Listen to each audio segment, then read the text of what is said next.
So, Max, it seems like we're rolling. Yes. So Rolling deep. we're rolling, Adele style, rolling in the deep. It's a great song. Rolling 40s. Yeah, today we're actually going to talk about your favorite songs. Yes. And so what is your favorite song, Max? What is my favorite song? I don't even know if I have a favorite song. Do you have a PR song? I don't. You know, I would listen to anything when I was lifting. I think I squatted 705 for a double with like, who's that 80s singer? The Cyndi Lauper? Yeah, Cyndi Lauper. Like it just happened to be on. I remember listening to that thinking like, man, this is heavy, you know? And the weight was heavy too. When you were training with, was it Yuri? What was his name? Bulgarian guy? Oh, Abajev. Abajev. Yeah. What, would there be any music? No music. No Just music. pain. No music, and he said that he would make better weightlifters out of us if he had a Kalashnikov and a German Shepherd. Oh my God. So I was like, yeah, good thing you don't. And did he scale his coaching business? Yeah, well, his problem with churn was guys would die. I So see. people would die and they just fall off, you know? Mm-hmm. So If they didn't take the D ball, yeah, then, if you didn't take enough, yeah. If you didn't take enough, then you wouldn't get good enough. But if you took too much, you die. You die, So he was, yeah. the fine balance. Yeah, and how you knew you were at a good level is your pee was just orange, but you Yeah. were still breathing in the morning. Ultimately, so today we're talking about the best marketing strategies for coaches, you know, in person, online. There's a lot of overlaying marketing strategies, and I would say your best marketing strategy is do the best coaching you can do. Yeah. Have a platform like Coach Logik, Right. that gives you all the tools to get your athletes success, and they become raving fans. But there's also, you know, some other stuff there that I think are really important. I guess, you know, with you, Max, like what have you seen? How has marketing in barbell sports changed over the years? Man, I mean, I think that's probably the best summation of it actually is that like I think a lot of times especially like in weightlifting where a lot of coaches are basically getting people that find the sport and come to them, you basically have like really rudimentary marketing in the beginning, which is just like Instagram, hey, I do coaching, hit me up, to, you know, maybe some people do some promoted ads or paid posts or whatever, boosted posts. And then you have a lot of like, you know, paid marketing now, but I don't think there's like anyone that's really like developed a fantastic system. It's also a smaller market. So it's like you could throw a lot of money down the drain, getting nothing, getting low quality leads or not getting anyone in. And then, you know, it's mostly like remote coaching. So it's like you're offering a certain limited amount of product, right? So you're not going to scale it by having, you know, spending $10,000 a month on ads. Yeah, I think the key, you know, obviously the people spending who can even afford to spend $10,000 a month on ads is like a small fraction. Oh, yeah. And even then, you know, any sort of ad spend is important, and knowing what to track, Yeah. you know, is key. Like I think there's a lot of marketers out there. Like I've made a lot of mistakes trying to do it cheaper, where I'll hire someone offshore and then, you know, the price is really cheap, and I'll be like, okay, do this, and like, but I don't even know how to measure success. And then all of a sudden I'm looking and I'm like, I don't even have any conversion rates. I don't know how much money this is, you know, generating, and it's like not worth my time. I've made so many mistakes like that where finally actually recently I hired like a really good firm that's like expensive, but you're getting white glove service. Yeah. And not cutting corners, I think, is really important. Let me ask you a question, because let's say a lot of people listening to this are, you know, coaches that are interested in learning how to be better coaches, but learning how to grow their business. So what is the difference, and like how are these three pieces interconnected between advertising, marketing, and sales? Like how would you define that for, say, a typical coach, like a remote coach or someone who has a small gym or maybe somewhere in that range, right? Yeah, so with marketing, I segment marketing in two types. You have internal marketing and external marketing. And there's probably a better, smarter word for internal marketing, but really what it is celebrating client wins. Right. It's funny, like, you know, you have coaches, again, they post, I mean, we both probably follow a lot of coaches, and when coaches post client highlights, we have zero context, and we're just like, okay, like, right. We just keep scrolling. That client who the coach posted is freaking stoked that they got posted. And so, like, I think it is important to celebrate clients publicly on social media, with the goal being just to make the client feel really dang good. Yeah. Even if it gets low engagement, no comments. That's a mistake I used to make, was like, oh, these don't get engagement, we're not going to post stuff like this. And then clients are like, well, they don't get celebrated, even though they tagged us in something. And then you have external marketing. It's your message to the entire world of what you do, who you help, and maybe the how. But I think a lot of people make mistakes. They try to post about the how too much because their how they think is special, but in reality it's not. Right. And so with external marketing, you know, obviously the goal is driving leads or prospects. And then the sales side is the marriage between marketing and sales is where that handoff occurs. So in a large organization, larger like mine, it would be, I have a marketing team. Their job is all lead generation and prospect generation. The sales team is how many prospects or leads do we convert into paying clients? Now, sometimes there can be issues where it's like, the marketing team could actually be like, dude, we're producing so many leads, but sales is getting really low conversions.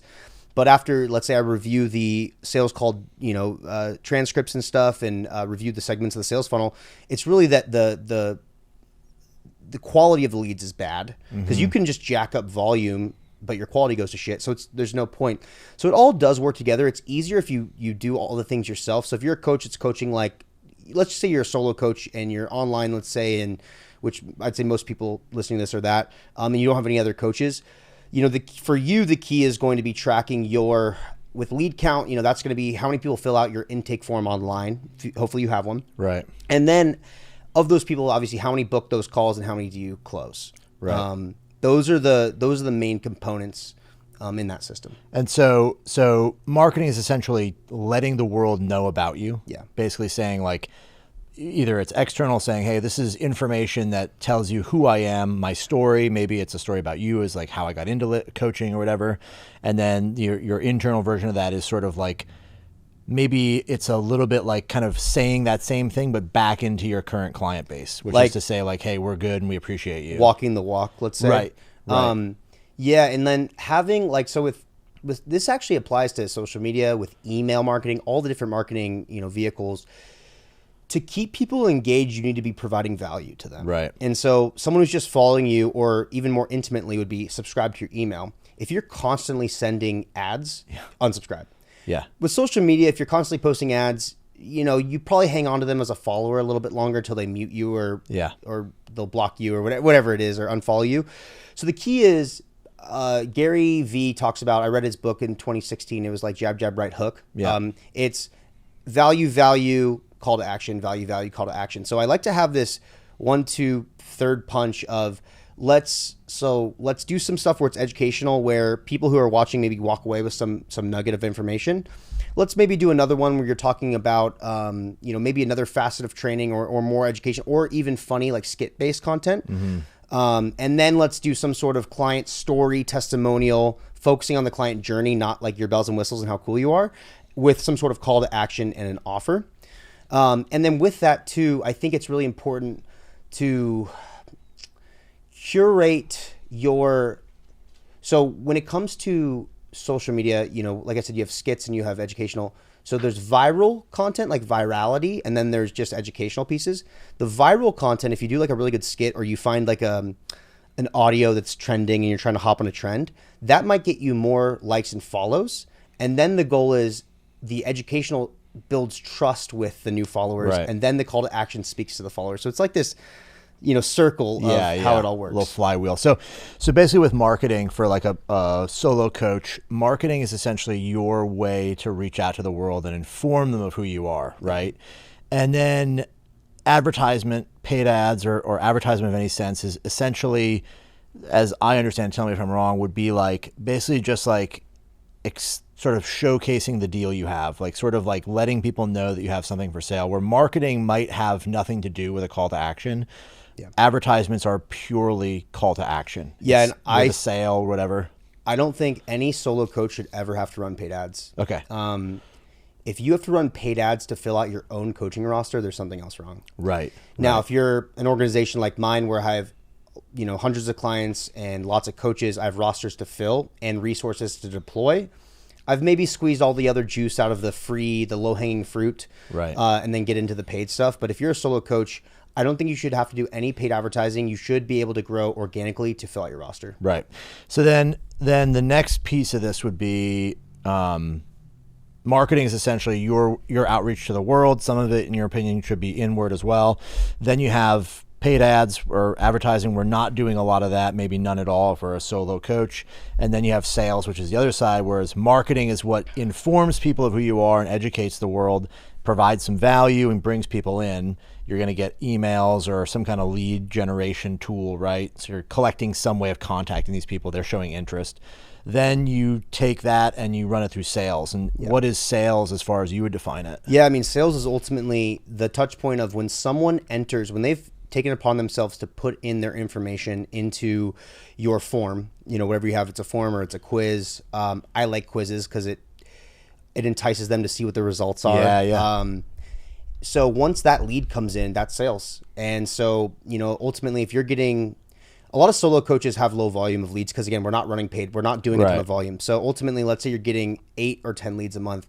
If you're getting that many people that have found you, and let's say you're not super famous, you should be converting like 50 to 60% of them. Right. I say that, but they also might not know a lot about you. So, but I would say 50 to 60% would be a good target mark to hit. And establish that, because the other thing is, if you want to grow to like an organization size, enterprise size, it's like you're always going to be the best at selling your thing. Yeah, no one's going to do it better, right? And so ultimately, if you hit these marks, you bring someone else to do it. Like 40% for someone else might be actually really good. If you were doing 60%, that's pretty normal. But that becomes sales, and the key there is, man, I see so many, whether it's gym owners or coaches, they just don't track anything, and there's no follow up, like. If you get 10 leads a month and you do a call with the lead or you hit them up and then they don't schedule a call with you, a lot of coaches just like let that person like go off into the abyss. They don't track it anywhere. Right. So I'm trying to get, what I want to do is sort of get a picture here for the solo coach who has very little money to put into this process, but definitely needs to develop these skills. And so for you, you're saying, and I think this is 100% true, is like you basically need to establish one, like some kind of a CRM, some way of managing like what is going on with the people that are coming in, because it doesn't even matter what you do. If you have no idea of like, hey, I got an email from a guy, he randomly found who I was on Instagram or something, which is, he came from marketing. Your Instagram is part of your marketing, right? And you get on a phone call with them or you send back some emails back and forth, which is your sales process, and it just goes cold. Yeah. It just drops off. You didn't do anything. Your sales process kind of ended, but you don't track anything of where that's going. What am I doing? Where do I put this guy? What buckets? It just kind of fizzles out. And I think probably 98% of coaches who are solo coaches that are doing this are in this bucket of like, how do I get more people? Like, how do I get my clients to roster to grow? Yeah. Like, to be honest, I grew before I even invested in a CRM. I did over 300K in revenue. Wow. Just with like phone call, text follow-ups, didn't really do much email. I would just highlight, I used a Google Sheet and highlight people green if they signed up, yellow if like couldn't get a hold of them or not the right time, and red if they were bad fits. Right. And then every month or, I forget what my process was, but I'd follow up with the people in yellow. If it was a slow month, I was just like dialing people and annoying. I either want a hell yes or a hell no. Right. I don't want anything in between. And so I think what coaches really should be doing is step one would be having a place for all that information. When it comes to buckets, it's like as simple as highlighting them a color. Right. And then, segmenting time in the calendar that's important to do the follow-up. With coaches, again, a lot of things just like fall into the cracks outside of the coaching hours. Yeah. And that's a mistake. There should be scheduled time on your calendar where it's like, these hours I'm doing marketing and Instagram, these hours I'm doing sales follow-up. It needs to be structured. Another tough part is if you're in person, a lot of the times when people want to come in for a consultation, is when you're coaching. So that's tough too. There's lots of issues with the steps, but ultimately those are the things they should be doing. Right. So let's say you're a brand new coach, or not brand new, you've been coaching for a while, you've got a decent group of people, but you want to try and grow it, and you want to be like, getting yourself to like 50 clients, right? What do you think is like the best sort of bare bones, like you've got 5 steps or whatever. It's like you're going to talk to a guy on a whatever at the airport for 30 minutes. Like you got to help him get to that point. What are you going to tell him to do? Yeah, I think he's doing nothing right now. Zero. He's just coaching. He's got an Instagram, but he just kind of posts some clients here and there. Okay. So 5 things. So Instagram, or like any social media posting schedule, you can take the same video reel you make for Instagram and post it to TikTok and YouTube Shorts. Right. So increase your reach. Increase your reach and platform diversification. Okay. You don't want all your eggs in one platform basket. Algorithm changes, things go awry. With the posting schedule, let's just assume in that step you have like dedicated, these are the 3 types of posts I make. And ideally, you're also planning out maybe 4 weeks in advance with content. I would recommend for the workflow on that, you would spend a couple hours thinking about ideas, using GPT to create some ideas, writing all those posts out, and then another day where you're batch filming, all that stuff. Plan it out. It could take you 4 hours, 1 day a month. Done. Right. Number 2 would be some of those call to actions. So ultimately, I would have some sort of offer you are marketing, even if it's not paid. So like some sort of call to action of like, maybe it's a lead magnet. So maybe you're running, I've seen this work really well with solo coaches, like some sort of challenge, like a 12-week challenge. Right. Lower ticket, maybe it's $100 to enter the group. It's a group training format. And then you can celebrate the people who do well by promoting them to one-on-one. So they feel like they're like achieving something. Right. Other than that, it would just be obviously schedule a consultation call, whatever it is, and that would probably still work well. Number 3 would be the call. So the sales call, okay? Even pre-call, what you could do is obviously confirm the call with that person. Use something like Calendly. There's a lot of cheap calendar organizers out there. Yeah. And then maybe have some pre-call homework of like what I was telling you on the other episode of ultimately like how important are these goals to you? Right. What have you done before? Have some stuff that you can come in knowing what type of person you're talking to. It'll increase your show rate. On the call, I guess this is now 4-ish. On the call, you should have a presentation of the client journey, of what it'll look like for that person. And it's easier. It's a good flow for you to read through and talk to them about and present with your prices in the presentation, not like you just shouting your pricing over the call. And if you have 3 different options, they're not going to remember any of it, but you remember it all because you built the pricing. Yeah. And then the last one would be like the onboarding experience. Right. Yeah. So that's like, just to recap, your 5 to do right now that's going to help you actually grow a following, at least build you the sort of foundation of this thing is get on social media, as far as like get on your stuff, batch it out. So you're batching out your client stuff. Maybe you're saving videos from the week, labeling them, this is so-and-so's PR, whatever. Then you go in and you film whatever reels you're going to film and load them all up into a scheduling software. Yep. Second thing is your sales calls. Yeah. Right. So you're scheduling calls for people that are coming in, as far as like those people that are reaching out to you. Right. You're tracking that. Granted, if you're not getting any of those, we can maybe address how you might get some more. But then the third would be, in your sales call, you actually build out a presentation. So you have a real presentation to like, you sit down and you think about, what is my offer? What am I doing? And you like can actually present something, and then you have some homework you do as well. So you want to like get an idea, like buy-in, right? Are you sending this to those people, or are you just sort of researching who they might be? No. So it's funny with B2B, like high ticket sales, they always research you. It's kind of funny. Sure. I'm sure you've taken calls like that. You know, we use a CRM, so it's automated. Once they book, it says, you know, hey Max, thank you so much for booking a call. We're super excited, whatever it is. It's like, I just emailed you over some homework. You don't mind filling it out. It'll help make our call more efficient or something like that. And you could probably even integrate that to some of your like lead stuff. So let's say your Instagram has a bunch of stories or whatever, and you're like, hey, send me your biggest mistake you make in the snatch. Yeah. Right. And then they send an email and they send a thing, and you're like, hey, I jump forward or whatever, and you're like, hey, here's some things you can do to fix that. Now you've established some homework. You know what they do, what their problem is. You can also start building a rapport and kind of get that sales process started. Yeah. And like when you're a solo coach, you know, you own every step of the process. So you could do stuff like that, where it's tough for me. I've thought about this, where maybe prospects would send their lifting videos before so a coach could coach them up, but who's doing the sales and who's doing the coaching are usually two different people. Very different. Yeah. And so we've had to deal with that, but that's more at scale. And then I think like, really, honestly, too, the untapped, cheap marketing, vehicle that most coaches aren't doing is email. Yeah, it's so cheap, and email, as super high has the return highest as well. Conversion rates. Super high. And it's the same concept. I'm a big believer in repurposing everything. So whatever you post on IG, you can then make an email about, a blog about. Try to get like 8 uses out of one piece of content. Right. Hermosi talks about this a lot. Yeah, I remember seeing that happen a long time ago, more than probably like 15 years ago, seeing like people would write like an article than manually edit it down to a little post, then put that somewhere, right, and then turn that into an email.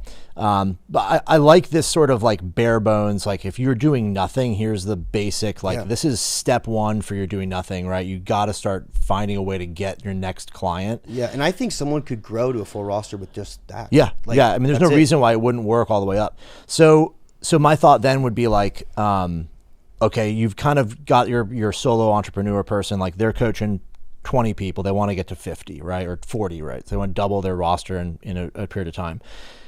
The quality of any of these things, right? Like the biggest thing here, what do you think they should look out for as far as like, hey, I'm doing a good job posting. I've got clients, they're PRing, whatever it is. I'm doing a good job on Instagram, still not getting a ton of leads. Yeah. I've got some email list, but it's like maybe sub 1,000 people, right? Like, should I spend my efforts and time, writing articles, do a blog? Like, where's the best use of that time to maximize that email list? Yeah. So one, to drive up email lists would be lead magnet. Right. So that could be anything from, and this could be a boosted post, or this would be the only thing that I'd recommend a solo coach do paid advertising if they have the funds to do it. Would be what has worked actually really well for us. We get like 10,000 emails from this. We did a strength training manual, a strength training guide, powerlifting, strength training guide. And it was, a 30-page ebook that I literally had GPT, low-key, sort of write. I personally edited it, so it was good content. And then I had, someone on Upwork for $50, make it nice in a PDF.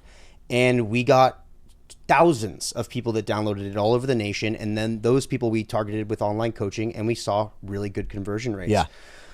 So lead magnet, people I think lead magnets need to convert directly to clients. I don't. I think lead mag is a tool to get people in your system to then target with more content and call to actions. One thing that I've learned about a lot of this process is that if you do it well, and let's say we're growing, because we have like B2C, like we have SaaS products, right? So if you do it well and you put money into this flywheel, the money doesn't just go to get leads and then those leads convert to sales and then the sales make you money and then whatever. Even if that money doesn't directly lead to sales, you're marketing all these things, you generate a bigger following. So you can actually, like, imagine your dollar of ad spend or your dollar of money going into the marketing machine. Some of it goes towards collecting more emails, right? Which is valuable. Some of it goes to growing a following because you get a bigger presence if you're running paid ads or boosted posts. Some of it goes into just building the branding. More people get exposure to you, so they become more aware of who you are. Yes. So all this stuff is valuable. And if you build the entire flywheel like this, as it grows and you get more efficient and more accurate and better at what you're doing, the more money you put in, the more valuable it becomes. You're actually collecting more of it. So you don't need to sit there and think that, like, because I did for years, like, oh, you need to have 150,000 followers. Instant ROI on whatever you do. And you need to get that by only just posting an enormous amount of content, or your content has to be like, high quality production, like everything perfect. Like, you can write articles, you could write books. Like, you might have a good subject that you're really keyed in on a particular thing, like in weightlifting, like, oh, I know a lot about snatching, right? Let me write a book on like the top 5 snatch mistakes. Yeah. There's going to be an infinite number of these books. Like, people can write this stuff forever. It doesn't mean that because someone else did it before, you can't also do it. You might have a different take. People, if it's free, so people will buy it and read it. They like that. They want to learn. There's no original ideas anymore. That's true. Point, right? Exactly. Right. No. Yeah. It's like Coca-Cola still spends money on advertising to build brand, right? Everyone knows what a Coca-Cola is. So yeah, I think there's a lot of value in like just getting started. It's this concept, the Peter Thiel, like 0 to 1. Like, it's more important that you build any kind of marketing machine as a solopreneur, like solo operator here, because if you don't, you're just going to sit there probably thinking that, like, I need a bigger following, but I can't have that because X, Y, and Z. When the reality is, like, a lot of these little things could add up to a lot. You don't need a ton to get more people. Yeah, and I think I was coaching an online coach a couple years ago, and her biggest hesitation of posting was, I don't have any followers, I'm posting into the void. And I was like, unfortunately we live in a society where it's, you get instant gratification and feedback. Yeah. And with marketing, it's very rare that a post you make all of a sudden turns into dollars on the table. Yeah. It's usually a lot of posts or a lot of different things. Dominoes have to fall to happen. So even if you feel like you're posting into the void, you're still building presence. Yeah. And eventually the domino falls. Sometimes you don't know when, and we can get more strategic. Yeah. But ultimately just going through the motion is important. It'd be the equivalent of someone stopping, bench press because they're not making progress. So I'm just going to stop. Why would you even stop? Yeah, You would just right. maybe change the strategy behind the Right, plan. right. And be comfortable with the idea that and you don't need to spend, everything you described, there's basically a free version of that. Google Calendar, you can do the same scheduling stuff as Calendly, right? It's just, True. Yeah. a little bit different, but it's free. Emailing, you can get some email software that's a little better. Obviously, that's going to cost money, but you could, if you have a small email list, you could probably manually do it. I'm sure there's some freemium versions out there you can use. It shouldn't cost a lot of money to get started, but you can build this little flywheel and then start putting more effort and more money into it. Absolutely. Yeah. And I think ultimately too, again, it comes down to just providing value for free. Hermosi talks about this a lot, and I really like it. There's some stuff, I think he's a psychopath. Like, yeah, I'll never be. I left him on red. He texted you? Did he want you on his podcast? No, he Facebook messaged me the day after I did the squat at that Halloween front thing? squat, back squat, deadlift. Gosh. He messaged me, "Hey, congratulations!" I have the thing in Facebook, and gosh. I read it, and I just probably forgot to respond. Yeah. And that was before he was huge. Yeah, I'm gonna hold that. If I ever meet him, I'm gonna be like, "I'm the only one that's ever left you on red." Literally, man.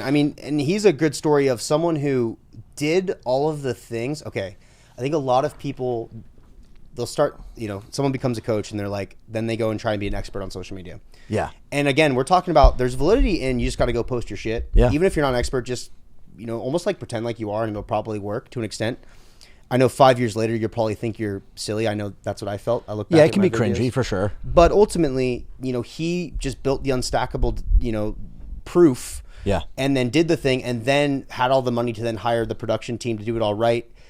There's validity in doing that, and then there's validity in just doing it from the get-go. Yeah. And I wish that I would have stayed on. I started making YouTube videos. Yeah, I remember. Oh, yeah. Back in 2013, 14. Yeah. If I would have stayed on that path, I would have been max tuning. And Yeah, you'd be huge, yeah. So don't stop because maybe you have imposter syndrome. You have to do the work. But then continuing to look at things like email or having a referral program. That's a huge one. One thing I would say is if you feel uncomfortable about posting content, and let's say this content is from the perspective of a coach educating people, you feel uncomfortable because you feel that, imposter syndrome or this or that, then you need to take a step back and evaluate what it is you feel uncomfortable. Because if you really believe your product is great or what you're doing is great, then you need to start embracing that. But if you feel like it's not, then figure out what the root cause of that is, because you have to get comfortable with the idea that I can tell you I know how to do this thing, and I know how to do it because of this. And you maybe need to take some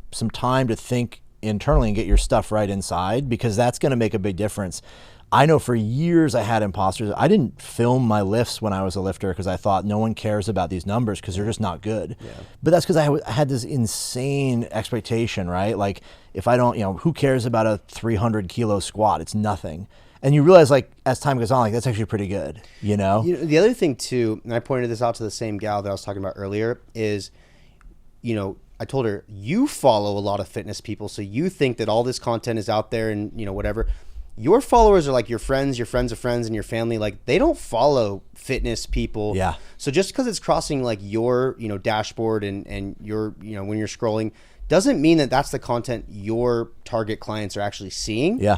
And so you might actually be their expert that they follow for the information, even though if you feel like you're regurgitating info, so is everyone. Yeah. And maybe how you say it is what unlocks something in that person. Yeah. And the other thing to remember is people hire coaches because of who they are before they hire them for what they know. What they know helps them prove that, okay, this person's not lying to me, or this person is capable. There's some proof. They've got some athletes on their Instagram. They've obviously done it, But you don't necessarily have to be the best. That's not even that appealing to a lot of people. A lot of people don't want to work with the highest level coach because they feel like it's not worth my money to do that. I want someone I can relate to. Or they're not good. Yeah, I'm not as good a client enough. not good enough to work with that person. Totally. So And you also have to remember, it's a game of numbers. Like, it's hard for people to really grasp the size of the markets. Like, you could send out 100,000 emails, and let's say you get 1,000 people that actually respond to that, and then of 1,000 people out of the 100,000, 100 Buy your thing. not even 100 actually just click the link. True. And then 10 of those people get on a call, and 3 of them buy. And that's a really shitty funnel. But like, the point is, like, But if you're selling deals for $200,000, that'd be a great. right. So you get to think, like, the small fraction of the funnel looks like a funnel because it starts broad and it gets narrow. Now, 100,000 seems like that's everybody. No, there's billions of people. Right? There's 10 million people. You could run that funnel for a decade and not tap into everybody, right? Yeah. So understand that, like, don't get discouraged by the fact that it seems like most of this is going nowhere. It's not. Part of that thing I was saying before is, like, the fact that you're throwing stuff out into the world is pulling people into your presence. They know you're a person. They might follow you and be like, this guy's an idiot. And then 3 years later, they're still following you. Like, man, he was an idiot before, but now he seems like he's really doing well. Yeah. I actually think this guy's pretty smart. I felt that way about a lot of people. Many people. I've seen a lot of people where I was like, oh, this guy's got 9,000 followers. He's just kind of trying to sell his shit again. And it's like, oh, 2 spots left. Granted, everybody tries that. You have to do what you got to do, right? Do it. But then, like, a year later, he's got 20,000 followers, and you're like, oh, he's posting some good content. Yeah. This guy seems genuine. He's stuck with it. Don't give up because it's like, oh man, I did it and I got nothing, right? I've seen that's the story. It's like a lot of people. Okay, I have a friend. His name's Tanner. Do you remember Tanner? Oh yeah, I remember Tanner. Yeah. So Tanner does day trading. Yeah. He does really well, and now he has an Instagram account. And he just popped up on like my Explore page. Yeah. Even though I follow it, but he's getting really good engagement and doing really well. And a lot of times when we see a really developed Instagram account, we think like, oh, like, look at them. Like, it was whatever. They just paid for it. It was paid for it, whatever it was.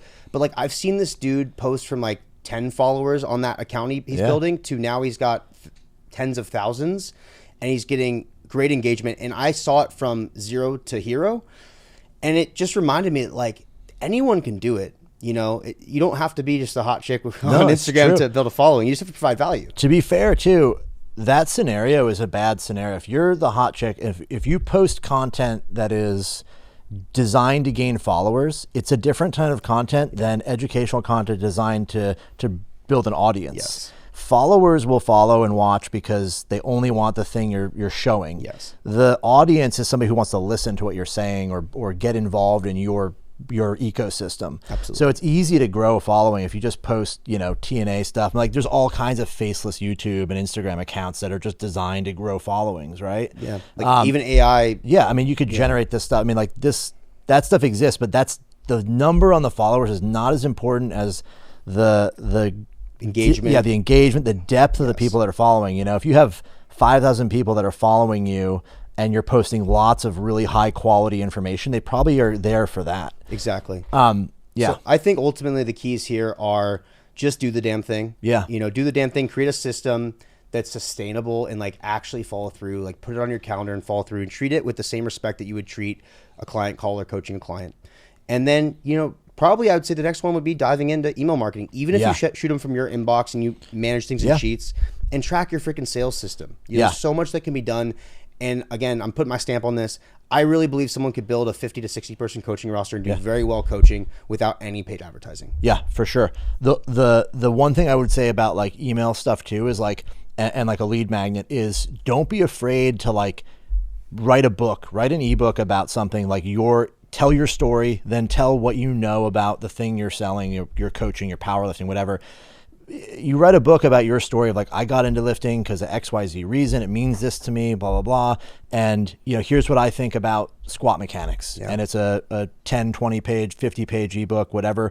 That's going to go really far to serve the purpose of telling your story to people. It's free. They're going to buy it. They're going to download it. Yeah. They're giving you the email. They're interested. And then just be focused on providing value, hitting people in the email list with valuable content that's saying, here's how to do this. Here's how I do that.